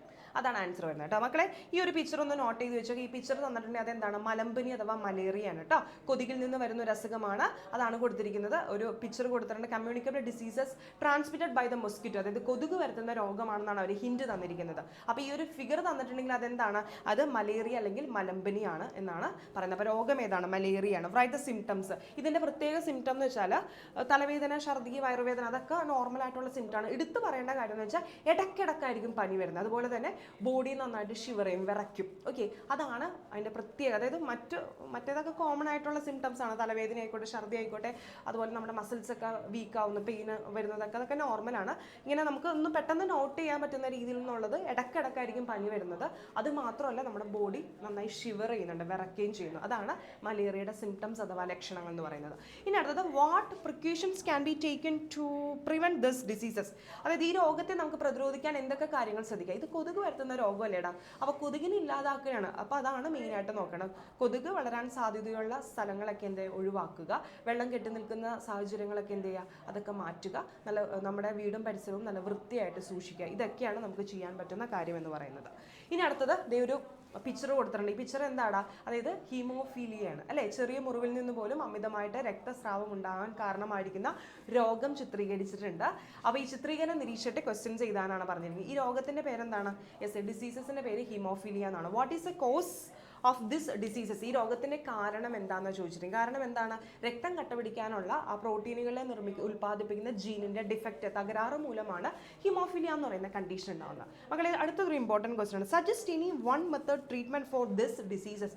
ഈ ഒരു രോഗത്തിന് ചികിത്സയ്ക്ക് ഏതെങ്കിലും ഒരു മാർഗം നിർദ്ദേശിക്കാനാണ് പറയുന്നത്. കഴിഞ്ഞ വർഷം വരെ താൽക്കാലിക ആയിരിക്കുന്ന ഒരു ശമനത്തിന് വേണ്ടിയിട്ട് ഒരു ഇഞ്ചക്ഷൻ എടുക്കാമെന്നായിരുന്നു കഴിഞ്ഞ പ്രാവശ്യം ടെക്സ്റ്റ് കൊടുത്തിരുന്നത്. പക്ഷേ ഈ പ്രാവശ്യം നമുക്ക് ജീൻ തെറാപ്പി ചെയ്താൻ പറ്റും കേട്ടോ. Gene therapy. Okay, gene therapy വഴിയിട്ട് നമുക്ക് ഈ പറയുന്ന പോലെ പാരമ്പര്യ രോഗങ്ങൾ മാറ്റാൻ പറ്റും എന്നാണ് പറയുന്നത്. അപ്പോൾ ജീൻ തെറാപ്പി എന്നുള്ള ഇത് എഴുതാൻ പറ്റും. അല്ലെങ്കിൽ പ്രോട്ടീൻ തെറാപ്പി എന്ന് പറയുന്ന ആ ട്രീറ്റ്മെൻറ്റ് മെത്തേഡിൻ്റെ പേര് ഇവിടെ എഴുതാൻ പറ്റും. ഓക്കെ, ഇനി അടുത്തത് മനുഷ്യ പരിണാമത്തിൽ ഹ്യൂമൻ എവല്യൂഷൻ്റെ ഒരു ഇമ്പോർട്ടൻ്റ് ആയിരിക്കുന്ന ഒരു സംഭവമാണ് ഇവിടെ ചിത്രീകരിച്ചിരിക്കുന്നത്. ഇനി ക്വസ്റ്റ്യൻ ഇതാണ്, ഈ പറയുന്ന ഇവരുടെ ക്രാനിയൽ കപ്പാസിറ്റി ഡിഫറെൻ്റ് ആണ്. അതായത് ഈ പറയുന്ന ഏറ്റവും ചെറു 350 നിന്ന് 1350 ക്രാനിയൽ കപ്പാസിറ്റി കൂടിയതാണ്. അതായത് ആദ്യം മനുഷ്യൻ എന്തായിരുന്നു, 350 ആയിരുന്നു അവരുടെ ക്രാനിയൽ മസ്തിഷ്കത്തിന്റെ വലിപ്പം എന്ന് പറഞ്ഞിരുന്നത്. പക്ഷെ എന്താണ്, നമ്മളിലേക്ക് എത്തിയപ്പോൾ ഹോമോസാപ്പിയൻസ് എത്തിയപ്പോൾ 1350 എന്ന് പറയുന്ന ക്രാനിയൽ കപ്പാസിറ്റി വലിപ്പം കൂടിയിട്ടുണ്ട്. ഇതെങ്ങനെയാണ് മനുഷ്യന്റെ നിലനിൽപ്പിനെ സ്വാധീനിച്ചിട്ടുള്ളത്? എടാ, നമ്മുടെ ഈ പറയുന്ന മസ്തിഷ്കം വലുതായതുകൊണ്ട്, ക്രാനിയൽ കപ്പാസിറ്റി കൂടിയത് കൊണ്ടാണ് നമുക്ക് ഈ പറയുന്ന സാഹചര്യങ്ങളായിട്ട് പൊരുത്തപ്പെട്ടു പോകാനും അതുപോലെ തന്നെ എന്താണ് നമ്മുടെ പുതിയ സാങ്കേതിക വിദ്യകൾ നമുക്ക് ഡെവലപ്പ് ചെയ്യാൻ പറ്റിയതും അതുപോലെ തന്നെ നമുക്ക് എന്താണ് നമ്മൾ സംസാരം, അത് കമ്മ്യൂണിക്കേഷൻ എന്ന് പറയുന്നത് പണ്ട് അങ്ങനെ ഉണ്ടായിരുന്നില്ലല്ലോ, കമ്മ്യൂണിക്കേഷൻ കറക്റ്റായിട്ട് വന്നതും അതുപോലെ തന്നെ എന്താണ് നമ്മളെല്ലാവരും ഒരുമിച്ച് ജീവിക്കാം അങ്ങനത്തെ ഒരു കൺസെപ്റ്റിലേക്കൊക്കെ വന്നത് എന്താണ്, ക്രാനിയൽ കപ്പാസിറ്റി കൂടിയത് കൊണ്ടാണ് കേട്ടോ. ഉയർന്ന മസ്തിഷ്ക വലിപ്പം ഉള്ളതുകൊണ്ടാണ് സാമൂഹ്യ സ്വഭാവങ്ങളും അതുപോലെ ഉപകരണങ്ങൾ നിർമ്മിക്കാനും അതുപോലെ ഭാഷ കൈകാര്യം ചെയ്യാനും അതുപോലെ തന്നെ ഉയർന്ന വൈജ്ഞാനിക പ്രവർത്തനങ്ങൾ ഏർപ്പെടാനും മനുഷ്യന് പറ്റിയത്. അപ്പോൾ മാറിക്കൊണ്ടിരിക്കുന്ന ഈ ചുറ്റുപാടിനോടനുസരിച്ച് പൊരുത്തപ്പെട്ടു പോകാനും സംസ്കാരം കെട്ടിപ്പൊക്കാനും അതുപോലെ തന്നെ പുതിയ സാങ്കേതിക വിദ്യകൾ ഉണ്ടാക്കാനൊക്കെ എന്താണ് മനുഷ്യന് ഈ പറയുന്ന ക്രാനിയൽ കപ്പാസിറ്റിയുടെ ഡിഫറൻസ് നമ്മളെ ഒരുപാട് സഹായിച്ചിട്ടുണ്ട്. ഓക്കെ അല്ലേ, സെറ്റ് ആണല്ലോ. ഇനി അടുത്തത് ഒരു പിക്ചർ വന്നിട്ടുണ്ട്. ഈ പിക്ചർ ഏതാണെന്നാണ്, ഈ പിക്ചർ ഏതാടാ, ഇത് ഇമ്പോർട്ടൻ്റ് ആണ് കേട്ടോ. പ്രോട്ടീൻ സിന്തസിസിന്റെ പിക്ചറാണ്. ഇതിൽ നിന്ന് എന്തായാലും ക്വസ്റ്റ്യൻ വന്നിരിക്കും. ഇതില്ലാത്ത ക്വസ്റ്റ്യൻ പേപ്പർ ഉണ്ടാവില്ല കേട്ടോ, നോക്കണ്ട. അപ്പോൾ ഇതെന്താ, പ്രോട്ടീൻ സിന്തസിസ് ആണ്. പക്ഷേ ഇവർ ചോദിച്ചിരിക്കുന്ന ക്വസ്റ്റ്യൻ എന്താണെന്ന് നോക്കാം. How is the molecule A formed in the process. അതായത് ഈ ഫോം ചെയ്യുന്ന പ്രോസസ്സ് ഏതാണ്, ഏതിലൂടെയാണ് എ എന്ന് പറയുന്ന സംഭവം, അതായത് mRNA ഉണ്ടാകുന്നത് ഏത് പ്രോസസ്സാണ്, ട്രാൻസ്ക്രിപ്ഷൻ ആണ് കേട്ടോ. ട്രാൻസ്ക്രിപ്ഷൻ ആണ് ആൻസർ ആയിട്ട് വരുന്നത്. ഇനി അടുത്തത് RNAയും tRNAയും rRNAയുടെയും റോൾ എന്താണെന്നാണ് പറയുന്നത്. അതായത് ഈ ബി എന്ന് പറയുന്ന അമിനോ ആസിഡ് ഉണ്ടാകാനായിട്ട് rRNAയുടെയും tRNAയുടെയും റോള്, അതായത് tRNA എന്ത് ചെയ്യുന്നുണ്ട്, അമിനോ ആസിഡിനെ കൊണ്ടുപോയിട്ട് റൈബോസോമിൽ എത്തിക്കുന്നുണ്ട്. അതാണ് tRNA, ട്രാൻസ്ഫർ RNAയുടെ ഫംഗ്ഷൻ ആയിട്ട് വരുന്നത്. ഇനി rRNAയുടെ ജോലി എന്താണ്, ഈ പറയുന്ന tRNA കൊണ്ടുകൊടുത്ത അമിനോ ആസിഡിനെ കൂട്ടിയിട്ട് എന്താക്കുന്നു, അമിനോ ആസിഡ് സിന്തസൈസ് ചെയ്യാനായിട്ട്, അമിനോ ആസിഡ് ഉണ്ടാക്കാൻ വേണ്ടിയിട്ടാണ് നമ്മുടെ rRNA സഹായിക്കുന്നത്. അപ്പോൾ മക്കളെ, പ്രോട്ടീൻ സിന്തസിസ് എല്ലാം പഠിച്ചിരിക്കണം, ഘട്ടങ്ങൾ ഓരോന്നും പഠിച്ചിരിക്കണം. അതിനകത്ത് സഹായിക്കുന്ന RNAകൾ ഏതാണ്, അതിന്റെ ഫംഗ്ഷൻസ് ഏതാണെന്നൊക്കെ നിങ്ങൾ പഠിച്ചിട്ട് വേണം എക്സാമിന് പോകാനായിട്ട്. ഷുവർ ആയിട്ട് അതിൽ നിന്ന് ചോദിച്ചിരിക്കും കേട്ടോ. പിന്നെ ഈ RNAകൾ പഠിക്കുമ്പോൾ അതിന്റെ ഫിഗേഴ്സ് അടക്കം പഠിക്കാനായിട്ട് ശ്രമിക്കുക. ചില ഫിഗർ തന്നിട്ട് ഏതാണ് RNA എന്ന് ഐഡന്റിഫൈ ചെയ്യാനായിരിക്കും തന്നിരിക്കുന്നത്. ഓക്കെ, അപ്പോൾ അത് കഴിഞ്ഞു. ഇനി അടുത്തത് 13ാമത്തെ ക്വസ്റ്റ്യൻ ആണ്. ഈ പിക്ചർ തന്നിട്ട് ഇത് എന്താണെന്ന് നോക്കിയാൽ അത് എന്ത് പിക്ചറാണ് സംഭവം. ഓക്കെ, കുറച്ച് പോപ്പിൻസ് ഒക്കെ പോലെ കിടക്കുന്നുണ്ട്. പിന്നെ ആ പോപ്പിൻസ് ഒക്കെ കൂടിയിട്ടുണ്ട്. പിന്നെ ഒരു വല പോലെയൊക്കെ വന്നിട്ടുണ്ട്. ആ വല പോലെ കാണുമ്പോൾ നമ്മൾ എന്ത് ചിന്തിക്കണം, എന്തായിരിക്കും, ബ്ലഡ് ക്ലോട്ടിംഗ് ആണ്, രക്തം കട്ട പിടിക്കുന്നതിൻ്റെ പ്രോസസ്സാണ് ഈ കൊടുത്തിരിക്കുന്നത് കേട്ടോ. അപ്പോൾ കണക്ട് ചെയ്യുക. കാരണം ബ്ലാക്ക് ആൻഡ് വൈറ്റ് ഫോട്ടോ ആകുമ്പോൾ നമുക്കത് കിട്ടാനായിട്ട് കുറച്ച് ബുദ്ധിമുട്ടായിരിക്കും. അപ്പോൾ നിങ്ങൾ കൺഫ്യൂഷൻ ഒന്നും അടിക്കേണ്ട, സൂക്ഷിച്ച് നോക്കിക്കഴിഞ്ഞാൽ ആ ഒരു പിക്ചറിൽ നിന്ന് തന്നെ ഹിൻസ് നമുക്ക് കിട്ടും. ഓക്കെ, വലക്കണ്ണികൾ പോലെ ഫോം ചെയ്തിട്ടുണ്ടെങ്കിൽ അതെന്താണ്, രക്തക്കട്ട ഫോം ചെയ്യുന്നതിനാണ്. അപ്പോൾ ബ്ലഡ് ക്ലോട്ടിംഗ് ആണ് കൊടുത്തിരിക്കുന്നത്. അപ്പോൾ which immune mechanism is shown in the illustration, ചിത്രീകരണത്തിൽ കാണിച്ചിരിക്കുന്ന പ്രതിരോധ പ്രവർത്തനം ഏതാണ്, രക്തം കട്ട പിടിക്കുക, അല്ലെ ബ്ലഡ് ക്ലോട്ടിംഗ് ആണ്. Explain how this process take place, ഈ പ്രവർത്തനം നടക്കുന്നത് എങ്ങനെയാണെന്ന് പറയാനാണ് പറഞ്ഞിരിക്കുന്നത്. എങ്ങനെയാടാ, അതായത് ഇപ്പോൾ പറയുന്ന മുറിവുണ്ടായ സ്ഥലത്തെ പ്ലേറ്റ്ലെറ്റും അതുപോലെ തന്നെ അവിടുത്തെ ടിഷ്യൂസും സെൽസ് എന്ത് ചെയ്യുന്നുണ്ട്, ത്രോംബോപ്ലാസ്റ്റിൻ എന്ന് പറയുന്ന ഒരു എൻസൈമിനെ ഉണ്ടാക്കുന്നുണ്ട്. ഈ ത്രോംബോപ്ലാസ്റ്റിൻ രക്തത്തിലെ പ്ലാസ്മയിലുള്ള പ്രോംത്രോബിനെ ത്രോബിനാക്കി മാറ്റുന്നുണ്ട്. ആ ത്രോബിൻ എന്ത് ചെയ്യുന്നുണ്ട്, രക്തത്തിലെ മറ്റൊരു പ്രോട്ടീനായ ഫൈബ്രിനോജനെ ഫൈബ്രിനാക്കി മാറ്റുന്നുണ്ട്. ഈ ഫൈബ്രിൻ എന്ത് ചെയ്ത് വലക്കണ്ണികളോ അല്ലെ നെറ്റ്വർക്ക് പോലെ ഫോം ചെയ്യും. അവിടെ ഈ പറയുന്ന ബ്ലഡ് സെൽസ് വന്ന് കട്ട പോലെ ഫോം ചെയ്യുന്നു. ഇങ്ങനെയാണ് ബ്ലഡ് ക്ലോട്ടിംഗ് നടക്കുന്നത്. ഓക്കെ ആണല്ലോ. അപ്പോൾ നിങ്ങൾ ബ്ലഡ് ക്ലോട്ടിംഗ് അതിൻ്റെ സ്റ്റെപ്സ് നിർബന്ധമായിട്ടും പഠിക്കണം. അത് ഉറപ്പായിട്ടും ചോദിക്കുന്ന ഒരു ക്വസ്റ്റ്യൻ ആണ് കേട്ടോ. ബ്ലഡ് ക്ലോട്ടിംഗ് പഠിക്കാതെ ഒരു കുട്ടികളും പോകരുത്. മോഡൽ എക്സാമിന് ചോദിച്ചതാണ്, മിസ്സിന് അറിയാം. പക്ഷെ അത് വേറെ രീതിയിലും ചോദിക്കാനുള്ള സാധ്യത വളരെ കൂടുതലാണ്. അപ്പോൾ അതൊന്ന് നോക്കിയേക്കാം കേട്ടോ. യെസ്, അപ്പോൾ അത് കഴിഞ്ഞു. ഇനി different layers in cells. Okay, റെറ്റിനയിലുള്ള 3 ലെയേഴ്സ്, അതും കഴിഞ്ഞ പ്രാവശ്യം സിലബസിൽ ഉണ്ടാവാതിരുന്ന ഒരു ടോപ്പിക്കാണ്, പുതിയതായിട്ട് ആഡ് ചെയ്തതാണ്. അപ്പോൾ 3 ലെയേഴ്സിൻ്റെ പേര് കൊടുത്തിട്ടുണ്ട്. ഫോട്ടോ റിസപ്റ്റേഴ്സ് ലെവൽ, പ്രകാശഗ്രാഹി പാളി, ബൈപ്പോളാർ സെൽ ലെയർ, ബൈപ്പോളാർ കോശപാളി, ഗാംഗ്ലിയോൺ സെൽ ലെയർ അല്ലെങ്കിൽ ഗാംഗ്ലിയോൺ കോശപാളി. ഈ 3 ലെയേഴ്സിൻ്റെയും ഫങ്ഷൻസ് ഏതാണ് പറയുന്നത്. ലെയേഴ്സ് ഓഫ് ഫോട്ടോ റിസപ്റ്റേഴ്സിൽ എന്താണ്, അവിടെ കോൺ സെൽസും അതുപോലെ റോഡ് സെൽസും ഉണ്ട്. കോൺ സെൽസ് എന്ത് ചെയ്യുന്നുണ്ട്, കളർ വിഷൻ സാധ്യമാക്കാൻ സഹായിക്കുന്നുണ്ട്. റോഡ് സെൽസ് എന്താണ്, മങ്ങിയ വെളിച്ചത്തിൽ അല്ലെങ്കിൽ ഇരുട്ടത്ത് എന്താണ് വൈറ്റും അതുപോലെ തന്നെ ബ്ലാക്കും ആ ഒരു വിഷൻ സാധ്യമാക്കുന്ന ആരാണ്, റോഡ് സെൽസ് ആണ്. ഇനി ബൈപ്പോളാർ സെല്ലിൻ്റെ ആ ഫംഗ്ഷൻ എന്ന് വെച്ചാൽ ഇവിടെ നിന്ന് ഫോട്ടോ റിസപ്റ്ററിൽ നിന്ന് കിട്ടുന്ന ഇമ്പൾസിനെ ഗാംഗ്ലിയോൺ സെൽസിലേക്ക് കൈമാറുകയാണ് ബൈപ്പോളാർ സെൽ ലെയേഴ്സ് അല്ലെങ്കിൽ ബൈപ്പോളാർ കോശപാളിയുടെ ഫംഗ്ഷൻ ആയിട്ട് വരുന്നത്. ഇനി ഗാംഗ്ലിയോൺ സെൽ ലെയറിന്റെ ഫംഗ്ഷൻ ആയിട്ട് വരുന്നത് ബൈപ്പോളാർ സെല്ല് കൊടുക്കുന്ന ആ ഇമ്പൾസിനെ, ഇവിടെ നിന്നുള്ള ഇമ്പൾസിനെ ഒപ്റ്റിക്കൽ നെർവിലേക്ക്, നേത്രനാഡിയിലേക്ക് കൈമാറുകയാണ് ആരുടെ ജോലി, ഗാംഗ്ലിയോൺ സെൽ ലെയർ അല്ലെങ്കിൽ ഗാംഗ്ലിയോൺ കോശപാളിയുടെ ഫംഗ്ഷൻ ആയിട്ട് വരുന്നത്. ഓക്കെ ആണല്ലോ. അപ്പോൾ ഇതാണ്. അപ്പോൾ കറക്റ്റായിട്ട് നിങ്ങൾ റെറ്റിനയുടെ 3 ലെയേഴ്സ് പഠിച്ചിരിക്കണം, അതിൻ്റെ ഫംഗ്ഷൻസ് നോക്കിയിരിക്കണം കേട്ടോ. അതൊക്കെ പുതിയതായിട്ട് ആഡ് ചെയ്തിരിക്കുന്നത്. അപ്പോൾ അങ്ങനെ നമ്മൾ ക്വസ്റ്റ്യൻ പേപ്പറിൻ്റെ പാറ്റേൺ നോക്കിക്കഴിഞ്ഞാൽ ക്രിസ്മസ് ആയിക്കോട്ടെ, ഓണം ആയിക്കോട്ടെ, മോഡൽ ആയിക്കോട്ടെ, അതിൽ നിന്നൊക്കെ പുതിയതായിട്ട് സിലബസിലേക്ക് ആഡ് ചെയ്തിരിക്കുന്ന ആ ഒരു ടോപ്പിക്കിൽ നിന്ന് ക്വസ്റ്റ്യൻസ് കാണുന്നുണ്ട് കേട്ടോ. അപ്പോൾ അതുകൊണ്ടാണ് മിസ് അത് ഇത്ര കാര്യമായിട്ട് പഠിക്കണമെന്ന് പറഞ്ഞത്. ഓക്കെ, ഇനി അടുത്ത 15ാമത്തെയാണ്. ഇത് എപ്പോഴും നമ്മുടെ SLCക്ക് കാണുന്ന മെയിൻ ക്വസ്റ്റ്യൻ ആണ്. ഈ ക്വസ്റ്റ്യൻ നിങ്ങൾക്ക് ഉണ്ടെങ്കിൽ നിങ്ങൾ രക്ഷപ്പെട്ടു എന്നാണ് അർത്ഥം. കാരണം ഇത് ന്യൂറോൺസിൻ്റെ പിക്ചറാണ് കൊടുത്തിരിക്കുന്നത്. ഇതിനകത്ത് പി എന്താണ്, ഡെൻഡ്രോൺ ആണ്. യെസ്, ഡെൻഡ്രോൺ ആണ്. ഇനി ക്യൂ എന്ന് പറയുന്നത് ആക്സോണൈറ്റ് ആണ്. ഈ ആർ എന്ന് പറയുന്ന മൈലിൻ ഷീത്താണ്. ഓക്കെ, അപ്പോൾ ഇത് അടയാളപ്പെടുത്താനുണ്ടാകുമായിരിക്കും അല്ലേ. ചിത്രം പകർത്തി വരിക, എന്നിട്ട് പിയുടെയും ക്യൂവിൻ്റെയും ഭാഗങ്ങൾ പേരെഴുതി അടയാളപ്പെടുത്തുക. പി എന്താണ്, ഡെൻഡ്രോൺ ആണ്. ക്യൂ എന്ന് പറയുന്ന ആക്സോണൈറ്റ് ആണ്. ഇനി അടുത്ത ക്വസ്റ്റ്യൻ എന്താണ്, PQ ഭാഗങ്ങൾ അടയാളപ്പെടുത്തുക. അത് പറഞ്ഞിരുന്നു. Yes, write the function of part labelled as R എന്ന് പറയുന്ന ഭാഗത്തിൻ്റെ ആറെവിടെ യെസ് ആറെന്ന് പറയുന്നത് അത് മൈലിംഗ് ഷീത്ത് കേട്ടോ. മൈലിംഗ് ഷീത്തിന്റെ ഫംഗ്ഷൻ ഏതാനാണ്, ഏതെങ്കിലും ഒരെണ്ണം എഴുതാനാണ് പറഞ്ഞിരിക്കുന്നത്. മൈലിംഗ് ഷീത്ത് എന്ത് ചെയ്യുന്നത്, ഇലക്ട്രിക്കൽ ഇൻസുലേറ്റർ ആയിട്ട് വർക്ക് ചെയ്യുന്നുണ്ട്. Acts as electrical insulator and provide oxygen and nourishment to axon. Axon ആവശ്യമായിട്ടുള്ള നറിഷ്മെന്റ് പോഷകങ്ങൾ കൊടുക്കുന്നത് ആരാണ്, നമ്മുടെ ഈ പറയുന്ന മൈലിംഗ് ഷീത്ത് ആണ്. അവിടെ സ്പീഡ് ഇൻക്രീസ് ചെയ്യാനായിട്ട് സഹായിക്കുന്നുണ്ട്. ആവേഗങ്ങളുടെ അല്ലെങ്കിൽ ഇമ്പൾസിന്റെ സ്പീഡ് വേഗത കൂട്ടാനായിട്ട് ആര് സഹായിക്കുന്നുണ്ട്, മൈലിംഗ് ഷീത്ത് സഹായിക്കുന്നുണ്ട്. അതുപോലെ എക്സ്റ്റേണൽ ഇഞ്ചുറീസിൽ നിന്ന് ഈ പറയുന്ന നെർവിനെ അല്ലെ ആക്സോൺസിനെ പ്രൊട്ടക്ട് ചെയ്യുന്നതും ആര് തന്നെയാണ്, മൈലിംഗ് ഷീത്ത് ആണ്. ഓക്കെ അല്ലേ. അപ്പോൾ 4 ഞാൻ പറഞ്ഞു, ഏതെങ്കിലും നിങ്ങൾ പഠിച്ചത് ഏതാണോ അത് പഠിക്കുക. അപ്പോൾ ഈ പറയുന്ന മൈലിംഗ് ഷീത്തിന്റെ ഫംഗ്ഷൻസ് ധർമ്മം നന്നായി പഠിച്ചിട്ട് വേണം പോകാൻ. അതോ എനിക്ക് തോന്നുന്നു ചോദിച്ചിരുന്നു, മോഡൽ എക്സാമിന് ചോദിച്ചിട്ടുണ്ട്, എന്നാലും പഠിച്ചേക്കണം, ചിലപ്പോൾ വേറെ രീതിയിൽ ഒരു ക്വസ്റ്റ്യൻ വന്നാലോ. അതുകൊണ്ടാണ് കേട്ടോ മൈലിംഗ് ഷീത്ത് കുറച്ച് ഇമ്പോർട്ടൻ്റ് ആണ്. ഇനി അടുത്തത് ഈ ഒരു ചിത്രീകരണം നോക്കിയിട്ട് ചോദ്യങ്ങൾക്ക് ഉത്തരം എഴുതാനാണ് പറഞ്ഞിരിക്കുന്നത്. ഇത് ഏതാണ് ഈ പ്രോസസ്സ് മക്കളെ, റീകോംബിനന്റ് DNA. ഇത് വരാൻ സാധ്യതയുണ്ട്. കാര്യം ക്രിസ്പർ ടെക്നോളജി ഓൾറെഡി മോഡലിൽ ചോദിച്ചിട്ടുണ്ട്. അപ്പം മിക്കവാറും എനിക്ക് തോന്നുന്നു SLGക്ക് ഈ ഒരു ക്വസ്റ്റ്യൻ വരാനായിരിക്കും സാധ്യത. റീകോംബിനന്റ് DNA ടെക്നോളജിയാണ് കേട്ടോ, റീകോംബിനന്റ് DNA ടെക്നോളജി. ഇനി അടുത്ത ക്വസ്റ്റ്യൻ ഇതാണ്, how does this process bring about changes in the genetical makeup of organism. അതായത് ഈ ഒരു ഇത് എങ്ങനെയാണ് ജീവികളിൽ ജനിതക മാറ്റം വരുത്തുന്നത്, എങ്ങനെയാണ്, അതായത് ഈ പറഞ്ഞ റീകോംബിനന്റ് DNA ടെക്നോളജി റീകമ്പൈൻ ചെയ്യാൻ പറ്റും. അതായത് ജീവികളുടെ DNA നീക്കം ചെയ്യാനോ അല്ലെങ്കിൽ കൂട്ടിച്ചേർക്കാനോ പറ്റുന്നുണ്ട്. ഇതുവഴി എന്താണ്, ജനറ്റിക്കൽ മെറ്റീരിയലിൽ ചേഞ്ചസ് വരുത്താൻ അല്ലെങ്കിൽ ജനിതഘടനയിൽ മാറ്റം വരുത്താൻ ആയിട്ട് പറ്റും. അതാണ് ആൻസർ ആയിട്ട് വരുന്നത് കേട്ടോ, അതാണ് ആൻസർ. ഇനി ഓക്കെ അത് കഴിഞ്ഞു. ഓക്കെ ഇനി ചോദിച്ചത് right the names of enzymes used in the process P and Q.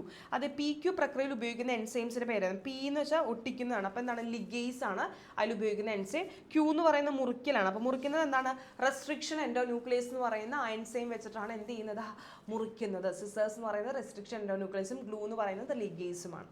Okay അല്ലേ. ഓക്കെ ഇനി അത് കഴിഞ്ഞു. ഇനി എന്താണ്, gene editing. A description related to gene editing technologies given below, analyse and answer the questions. അതായത് gene എഡിറ്റിംഗുമായിട്ട് ബന്ധപ്പെട്ട ഒരു സ്റ്റേറ്റ്മെന്റ് കൊടുത്തിട്ടുണ്ട്, അത് വായിച്ചിട്ട് കറക്റ്റ് ആയിട്ട് ആൻസർ ചെയ്താണ് പറയുന്നത്. The sequence of nitrogen base in DNA edited so as to make changes in the characteristics of organism throughout that unwanted characteristics can be removed of new characteristics can be added. അതായത് ഒരു ജീവിയുടെ സ്വഭാവത്തിൽ മാറ്റം വരുത്താൻ ആവശ്യമായ രീതിയിൽ DNAയുടെ nitrogen ബേസുകളുടെ ക്രമീകരണം. മക്കളെ ഈ നൈട്രജൻ ബേസ് എന്ന് കേട്ടിട്ടുണ്ടെങ്കിൽ അത് എന്തായിരിക്കും അവിടെ, ക്രിസ്പർ ടെക്നോളജി ആയിരിക്കും. നൈട്രജൻ ബേസ് എന്ന് കേട്ടിട്ടുണ്ടെങ്കിൽ അത് ക്രിസ്പർ ടെക്നോളജിയാണ്. ഈ നൈട്രജൻ ബേസിന്റെ സീക്വൻസിന്റെ ക്രമീകരണം വെച്ച് ഒരാളെ ഐഡന്റിഫൈ ചെയ്യാവുന്ന ഒരു ക്വസ്റ്റ്യൻ വന്നു കഴിഞ്ഞാൽ അത് DNA ഫിംഗർ പ്രിന്റ് ആണ്. ഓക്കെ അപ്പോൾ ഇത് നൈട്രജൻ ബേസിന്റെ കാര്യം അനുസരിച്ച് എഡിറ്റ് ചെയ്യാൻ ജീൻ എഡിറ്റിംഗുമായിട്ട് ബന്ധപ്പെട്ടതാണ്. അപ്പോൾ അതെന്താണ്, ക്രിസ്പർ ടെക്നോളജിയാണ്. അപ്പോൾ ക്വസ്റ്റ്യൻ ഇതാണ്, name the process mention the description. അതായത് ആ സാങ്കേതികവിദ്യ ഏതാണെന്ന് ചോദിച്ചിരിക്കുന്നത്, ഏതാണ്, ക്രിസ്പർ ടെക്നോളജിയാണ്. രണ്ടാമത് ചോദിച്ചിരിക്കുന്നത് what are the role of guide RNA and Cas9 in this technology. അതായത് ഈ ഇതിനകത്ത് ഗൈഡ് RNAയുടെ റോൾ എന്താണ്, അതായത് ഏത് DNA ആണോ മുറിക്കേണ്ടത് കൃത്യമായിരിക്കുന്ന സ്ഥലം പറഞ്ഞു കൊടുക്കുന്ന ആരാണ്, ഗൈഡ് RNA ആണ്. ഇനി Cas9ന്റെ ജോലിയായിട്ട് വരുന്നത് എവിടെയാണോ മുറിക്കേണ്ടത് അതിനെ മുറിക്കുക എന്ന് പറയുന്ന ജോലിയാണ് ആര് ചെയ്യുന്നത്, Cas9 ചെയ്യുന്നത് കേട്ടോ. അതാണ് അതിന്റെ ആൻസർ ആയിട്ട് വരുന്നത്. ഇനി അടുത്തത് 17ാമത്തെ ക്വസ്റ്റ്യൻ ആണ്. ഇതൊരു നമ്മുടെ ഇന്നർ ഇയറിന്റെ ഒരു ഭാഗമാണ് കൊടുത്തിരിക്കുന്നത്. ഇത് നിരീക്ഷിച്ചിട്ട് ഇതിനോടനുബന്ധിച്ച് കുറച്ച് ക്വസ്റ്റ്യൻസ് തന്നിട്ടുണ്ട്. അപ്പോൾ ഇതെന്താണ് മക്കളെ, അപ്പർ ചേംബർ തന്നിട്ടുണ്ട്, ലോവർ ചേംബർ തന്നിട്ടുണ്ട്, പിന്നെ X എന്ന് പറയുന്നത് എന്തായിരിക്കും, ഓർഗൻ ഓഫ് കോട്ടിയാണ് കേട്ടോ. എക്സ് എന്ന് പറയുന്നത് ഈ ഒരു ഭാഗം എന്താണ്, ഓർഗൻ ഓഫ് കോട്ടിയാണ്. ഈ ഒരു ഭാഗം organ of Corti. Malayalam medium English medium same തന്നെയാണ്. ഈ ഒരു പിക്ചർ ഒന്ന് നോട്ട് ചെയ്ത് വെച്ചേക്കാം കേട്ടോ. ഓർഗൻ ഓഫ് കോട്ടി ഇതും കഴിഞ്ഞ പ്രാവശ്യത്തെ സിലബസിൽ ഉണ്ടായിരുന്നില്ല, പുതിയതായിട്ട് ഈ വർഷം ആഡ് ചെയ്തിരിക്കുന്ന ടോപ്പിക്കാണ്. അപ്പോൾ ഇതിന് എന്തായാലും ക്വസ്റ്റ്യൻ കാണുമല്ലോ. അപ്പോൾ ഇതെന്താണ്, ഓർഗൻ ഓഫ് കോട്ടിയാണ്. ഇനി ക്വസ്റ്റ്യൻ നോക്കട്ടെ, which fluid fill the upper and lower chamber. അതായത് ഈ ചേംബറിലുള്ള ഫ്ലൂയിഡിന്റെ പേരെന്താണ്, പെരിലിംഫ് കേട്ടോ. മിസ് ക്ലാസ് എടുത്തപ്പോൾ പെരി അൽഫാം എന്നൊക്കെ പറഞ്ഞില്ലേ, പെരിലിംഫ് കേട്ടോ. ഇതിവിടെ കാണുന്ന ആ ഒരു ഫ്ലൂയിഡിന്റെ പേര്, അപ്പർ ചേംബറിലും ലോവർ ചേംബറിലും കാണുന്ന ഫ്ലൂയിഡിന്റെ പേര് പെരിലിംഫ് എന്നാണ്. അടുത്ത ക്വസ്റ്റ്യൻ എന്താണ്, write the names of part label X. X എന്ന് പറയുന്ന ഭാഗം ഏതാണ്, ഓർഗൻ ഓഫ് കോട്ടിയാണ്. What is importance of hearing process. X എന്ന് പറയുന്ന ഭാഗത്തിന് ഈ ഓർഗൻ ഓഫ് കോട്ടിയുടെ ഭാഗം എന്താ, പ്രാധാന്യം എന്താണെന്ന് ചോദിച്ചിരിക്കുന്നത്. അതായത് ഈ ഒരു ഭാഗത്തെ രോമകോശങ്ങൾ അല്ലെങ്കിൽ ഹെയർ സെൽസിന്റെ വൈബ്രേഷൻ മൂലമാണ് ഇമ്പൾസ് ഫോം ചെയ്യും, അത് ബ്രെയിനിലേക്ക് പോവുകയും ചെയ്യുന്നത്. അതുകൊണ്ടാണ് നമ്മൾ കേൾവി സാധ്യമാവുന്നത്. അപ്പോൾ അതാണ് അതിൻ്റെ റോൾ എന്ന് പറയുന്നത് കേട്ടോ. ഓക്കെ അപ്പോൾ അതും കഴിഞ്ഞു. ഇനി അടുത്തത് 18ാമത്തെ ക്വസ്റ്റ്യൻ ആണ്. ഹോർമോൺ P എന്നും Q എന്നും പറയുന്ന ഹോർമോൺസ് ഏതാണ്. അതായത് ഒരു ചിത്രീകരണം കൊടുത്തിട്ടുണ്ട്, അതന്നെ ഇതാണ് ഗ്ലൂക്കോസ് ലെവൽ കേട്ടോ മക്കളെ, ഇത് ഇമ്പോർട്ടൻ്റ് ആണ്. ഇനി PQ കണ്ടുപിടിക്കാനാണ് പറഞ്ഞിരിക്കുന്നത്. ഗ്ലൂക്കോസിന്റെ ലെവൽ കൂടുമ്പോൾ വർക്ക് ചെയ്യുന്ന ഈ ഹോർമോൺ ഏതാടാ, ഇൻസുലിൻ ആണ്. ഗ്ലൂക്കോസിന്റെ ലെവൽ കുറയുകയാണെന്ന് നമ്മൾ 2-3 ദിവസം പട്ടിണി കിടക്കുകയാണെന്നുണ്ടെങ്കിൽ ഗ്ലൂക്കോസിന്റെ അളവ് കുറയും. അപ്പോൾ അതിനെ കൂട്ടാൻ സഹായിക്കുന്നത് ഏത് ഹോർമോണാണ്, Q എന്ന് പറയുന്നത് ഗ്ലൂക്കഗോൺ ആണ്. ഓക്കെ അല്ലേ. അപ്പോൾ ഇതാണ് ആൻസർ ആയിട്ട്. അല്ല ക്വസ്റ്റ്യൻ നോക്കിയില്ലല്ലോ, നമ്മൾ കറക്റ്റായിട്ട് എഴുതി. Okay which cell produce hormone P hormone എന്താണ്, ഇൻസുലിൻ ആണ്. Write the names of gland where these cell are found. ഈ ഇൻസുലിൻ ഉൽപ്പാദിപ്പിക്കുന്ന പാൻക്രിയാസിലെ ബീറ്റ സെൽസ് ആണ്. ബീറ്റ സെൽസ് കണ്ടോ, ക്വസ്റ്റ്യൻ മാറിയിരിക്കുന്നുണ്ടോ? നമ്മൾ ചോദിക്കും ഹോർമോണിന്റെ പേരാണ്, പക്ഷെ അത് മാത്രമല്ല ആ ഇൻസുലിൻ ഉൽപ്പാദിപ്പിക്കുന്ന സെല്ലിന്റെ പേരും അവർ ചോദിച്ചിട്ടുണ്ട് കേട്ടോ. ഓക്കെ, ഇനി ഈ കോശങ്ങൾ കാണപ്പെടുന്ന ഗ്രന്ഥിയുടെ പേരെന്താണ്? പാൻക്രിയാസ് ആണ്. പാൻക്രിയാസ്. ഓക്കെ, അപ്പോൾ അത് പഠിക്കാം. ഗ്ലൂക്കോസിന്റെ ലെവൽ കൺട്രോൾ ചെയ്യുന്ന ഗ്ലാൻഡ് പാൻക്രിയാസ് ആണ്. അതിനകത്ത് 2 തരത്തിലുള്ള സെൽസ് ഉണ്ട്. ബീറ്റ സെൽസ് ഉണ്ട്, ആൽഫ സെൽസ് ഉണ്ട്. ബീറ്റ സെൽസ് ആണ് ഇൻസുലിനെ പ്രൊഡ്യൂസ് ചെയ്യുന്നത്, ആൽഫ സെൽസ് ആണ് ഗ്ലൂക്കോഗോണിനെ പ്രൊഡ്യൂസ് ചെയ്യുന്നത്. ഇപ്പോൾ ഇവിടെ ചോദിച്ചിട്ടില്ല, ഞാൻ പക്ഷേ പറഞ്ഞതേ ഉള്ളൂ കേട്ടോ, കാരണം പല രീതിയിൽ ക്വസ്റ്റ്യൻസ് വരാം. അപ്പോൾ ഇനി അടുത്ത ക്വസ്റ്റ്യൻ, രക്തത്തിലെ ഗ്ലൂക്കോസിന്റെ അളവ് ക്രമീകരിക്കാൻ ക്യൂ എന്ന് പറയുന്ന ഹോർമോണിന്റെ ഈ ഗ്ലൂക്കോഗോണിന്റെ ജോലി എന്താണ്? അതായത് കുറഞ്ഞു കഴിഞ്ഞിട്ടുണ്ടെങ്കിൽ ഗ്ലൂക്കോസിന്റെ അളവ് കൂട്ടുകയാണ് ഗ്ലൂക്കോഗോൺ ചെയ്യുന്നത്. അതിനായിട്ട് ലിവറിൽ സംഭരിച്ചു വെച്ചിരിക്കുന്ന ഗ്ലൈക്കോജനെ ഗ്ലൂക്കോസ് ആക്കി മാറ്റുന്നു. അതാണ് ആര് ചെയ്യുന്നത്? നമ്മുടെ ഗ്ലൂക്കോഗോൺ എന്ന് പറയുന്ന ഹോർമോൺ ചെയ്യുന്നത് കേട്ടോ. അപ്പോൾ അതാണ് അതിൻ്റെ ആൻസർ ആയിട്ട് വരുന്നത്. ഇനി write any 2 lifestyle habit that should be adopted the control type 2 diabetic which is a commonly seen in the children. അതായത് കുട്ടികളിൽ സാധാരണയായിട്ട് കണ്ടുവരുന്ന ടൈപ്പ് 2 പ്രമേഹ അവസ്ഥ നിയന്ത്രിക്കാൻ ജീവിതശൈലിയിൽ വരുത്തേണ്ട മാറ്റങ്ങൾ, 2 മാറ്റങ്ങൾ എഴുതാൻ പറഞ്ഞിട്ടുണ്ട് മക്കളെ. നന്നായി എക്സസൈസ് ചെയ്യുക. ഈ പറഞ്ഞ ഡയബറ്റിക് അങ്ങനെയുള്ള കാര്യങ്ങൾക്കൊക്കെയാണ് എന്താ, നന്നായിട്ട് എക്സസൈസ് ചെയ്യുക. പിന്നെ അതുപോലെ നല്ല ഭക്ഷണ രീതി ക്രമീകരിക്കുക. അതാണ് അതിനകത്ത് 2 പോയിൻ്റായിട്ട് വരുന്നത് കേട്ടോ. ഈ ഡയബറ്റിക് നമ്മൾ ക്രിസ്മസ് എക്സാമിനും അതുപോലെ മോഡൽ എക്സാമിനൊക്കെ ചോദിച്ചിട്ടുണ്ട്, കുറച്ച് ഇമ്പോർട്ടൻ്റ് ആണ്. ചിലപ്പോൾ ഡയബറ്റിക് ഇങ്ങനെ ചോദിക്കും, അല്ലെങ്കിൽ ഫ്ലോ ചാർട്ടിൻ്റെ രീതിയിൽ ഡയബറ്റിക് എന്ന് പറയുന്ന ടോപ്പിക്ക് വരാം. അതല്ലാന്നുണ്ടെങ്കിൽ സിംറ്റം കൊടുക്കാം. അതായത് സിംറ്റംസിന് നിങ്ങൾ ഡയബറ്റിക് ആണെന്ന് നിങ്ങൾക്ക് തിരിച്ചറിയാൻ പറ്റുന്ന ഒരു സിംറ്റം എന്ന് വെച്ചാൽ ഫ്രീക്വൻറ്റ് യൂറിനേഷൻ ആണ്. ഇടയ്ക്കിടയ്ക്ക് മൂത്രമൊഴിക്കാൻ മുട്ടുന്നു എന്നുള്ളൊരു ലക്ഷണം കണ്ടു കഴിഞ്ഞാൽ ഒരു ഡൗട്ടും വേണ്ട, അത് ഡയബറ്റിക് ആയിരിക്കും കേട്ടോ. അപ്പോൾ ഒന്ന് ഡയബറ്റിക് കുറച്ച് സ്ട്രെസ് ചെയ്ത് പഠിച്ചു, കാരണം ഡയബറ്റിക്കിൽ നിന്ന് കുറച്ച് കൂടുതലായിട്ട്, പ്രമേഹത്തിൽ നിന്ന് കുറച്ച് കൂടുതലായിട്ട് ക്വസ്റ്റ്യൻ കാണുന്നുണ്ട്. ഓക്കെ, ഇനി അടുത്ത ക്വസ്റ്റ്യൻ കേട്ടോ, ലാസ്റ്റ് ക്വസ്റ്റ്യൻ ആണെന്ന് തോന്നുന്നു. Examine the indicators and explain their role in the regulating the water balance in the body during the summer and winter. സൂചകങ്ങൾ പരിശോധിച്ച് വേനൽക്കാലത്തും ശൈത്യകാലത്തും ശരീരത്തിലെ ജലാംശങ്ങളെ ക്രമീകരിക്കാൻ ഈ പറയുന്ന ഈ ഹോർമോൺസിന്റെ പങ്ക് വിശദീകരിക്കുക, അല്ലെങ്കിൽ ഇമ്പോർട്ടൻസ് വിശദീകരിക്കാനാണ് പറഞ്ഞത്. വാസോപ്രസിൻ. മക്കളെ, വാസോപ്രസിൻ എന്ന് പറയുന്നത് എന്താണ്? നമ്മുടെ ശരീരത്തിൽ വെള്ളമില്ല എന്ന് കരുതിക്കുക. അതായത് വേനൽക്കാലത്ത് വേർത്തൊക്കെ നമ്മുടെ ബോഡിയിൽ നിന്ന് ഒരുപാട് വെള്ളം പോകുന്നുണ്ട്. ആ സമയത്ത് വാസോപ്രസിന്റെ പ്രൊഡക്ഷൻ കൂടുകയും അതിന്റെ ഫലമായിട്ട് റീഅബ്സോർപ്ഷൻ റേറ്റ്, നമ്മുടെ കിഡ്നിയിൽ നിന്ന് വെള്ളത്തിന്റെ പുനരാഗീരണം കൂടുകയും അതുമൂലം യൂറിന്റെ അളവ് കുറയുകയും ചെയ്യുന്നുണ്ട്. ഇൻ കേസ് നമ്മുടെ ബോഡിയിൽ വെള്ളമുണ്ട്, കുഴപ്പമില്ല, ആവശ്യത്തിനുള്ള വെള്ളം ഉണ്ടെങ്കിൽ വാസോപ്രസിന്റെ പ്രൊഡക്ഷൻ കുറയുകയും റീഅബ്സോർപ്ഷൻ റേറ്റ് കുറയുകയും യൂറിന്റെ അളവ് കൂടുകയും ചെയ്യുന്നു. ഓക്കെ, അപ്പോൾ അതൊന്ന് നോട്ട് ചെയ്തേക്കുക. വാസോപ്രസിൻ എന്ന് പറഞ്ഞാൽ എന്താണ്? വെള്ളമില്ലാത്ത സമയത്താണ്, നമ്മുടെ ശരീരത്തിൽ വെള്ളമില്ല എന്ന് പറയുന്ന കണ്ടീഷനിലാണ് വാസോപ്രസിന്റെ പ്രൊഡക്ഷൻ ഇൻക്രീസ് ചെയ്യുന്നത്. വെള്ളം ആവശ്യത്തിനുണ്ടെങ്കിൽ അത് കറക്റ്റായിട്ട്, അതായത് അതിൻ്റെ അളവ് അല്ലെങ്കിൽ അത് ഡിക്രീസ് ചെയ്യുന്നുണ്ട്. വാസോപ്രസിന്റെ ഉൽപ്പാദനം കുറയുന്നുണ്ട്. ഹൈപ്പോതലാമസിന്റെ ജോലി എന്ന് വെച്ചാൽ ഈ വാസോപ്രസിൻ ഉണ്ടാക്കുന്ന ആരാണ്? വാസോപ്രസിൻ ആണ് കേട്ടോ. വാസോപ്രസിൻ ആണ് അത് ഉൽപ്പാദിപ്പിക്കുന്നത്. അതാണ് അതിൻ്റെ പങ്കെന്ന് പറയുന്നത്. അപ്പോൾ ഇത്രയും ക്വസ്റ്റ്യൻസ് ആണുള്ളത്. അപ്പോൾ നമ്മൾ സെറ്റ് ബി ഡിസ്കസ് ചെയ്ത്, സെറ്റ് എ ഡിസ്കസ് ചെയ്തിട്ടുണ്ട്. അപ്പോൾ അത് കണ്ടിട്ടില്ലെങ്കിൽ പോയി കാണുക. കാര്യം ഈ ക്വസ്റ്റ്യൻസ് ഇങ്ങനെ കേൾക്കുക, ആൻസേഴ്സ് ഒക്കെ കേട്ട് കഴിഞ്ഞാൽ നിങ്ങൾക്ക് കുറേയൊക്കെ മൈൻഡിൽ സേവ് ആവുന്നുണ്ട്. അപ്പോൾ എങ്ങനെയൊക്കെയാണ് ക്വസ്റ്റ്യൻസിൻ്റെ പാറ്റേൺ എന്നൊക്കെ ഉള്ളത് ഏകദേശം ഒരു ഐഡിയ കിട്ടും. അപ്പോൾ സി പാർട്ടുമായിട്ട് കാണും വരെ ta-ta bye bye, see U.